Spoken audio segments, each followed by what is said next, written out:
All right, through the summer, we'll be doing, at least the beginning of the summer, we'll be doing the last rounds. Our goal is to finish all of the meetings with you folks by August 1st. And some of you should be taking step 2 in the summer, but some shouldn't. And again, we'll talk about that on an individual basis. And some folks who did superbly on step 1.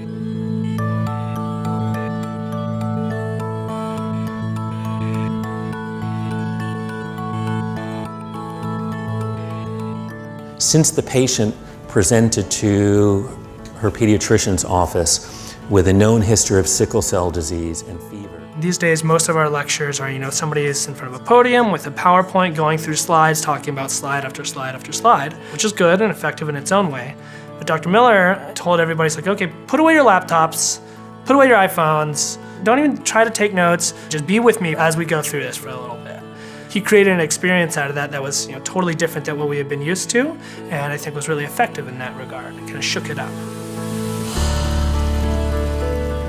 So the first thing they do is crawl. So then that child crawls up to the coffee table, and then what do? It's called pull to stand, where they walk. You would go through literally having the residents and students act out child development on rounds. It was very interactive, pretty fun because people start laughing about thinking about what newborns do, of lifting their heads up and turning their heads side to side and all those sorts of things. He makes people feel comfortable in his teaching style. At the beginning, he tells you what he's going to talk about, and then he talks about it, repeats it, and at the end, he summarizes it all. And so it really is like this, this perfect little package of information. Every moment that you're with him, you feel like he's 100% with you, and he doesn't feel distracted or in another place or waiting to go to the next meeting. I think for a lot of my classmates, what makes him so beloved is what he does outside of the classroom. He is a confidant, he is an advisor, he's a mentor, and he really has become a lot of our friends. I think there's about 170 medical students who are graduating this year, and he met with every single one of us for an hour to go over our applications and to get to know each of us a little bit better. I really can't think of any other educator who's really affected me in this way, and I think a lot of it just has to do with the core of him is just being such an empathetic, caring, compassionate person. I was one of those students who never went to office hours or approached a faculty member.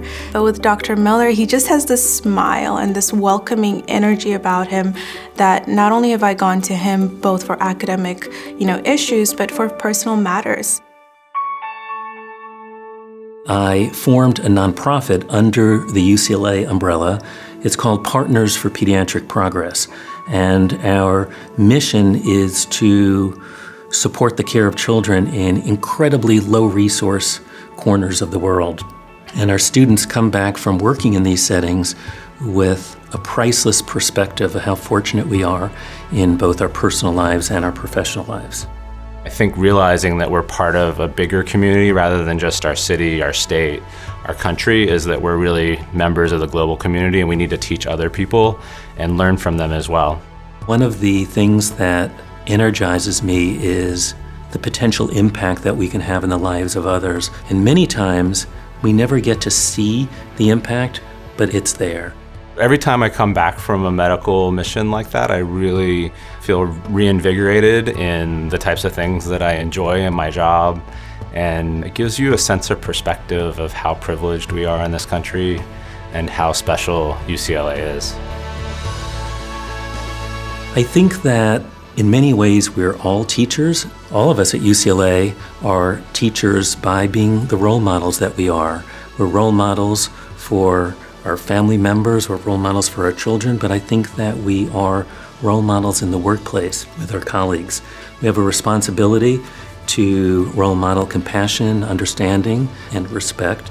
Regardless of your role here at UCLA, you can always learn from someone like Dr. Miller about making someone's day better just by being a good listener, by understanding what you can give to them to make their day even better.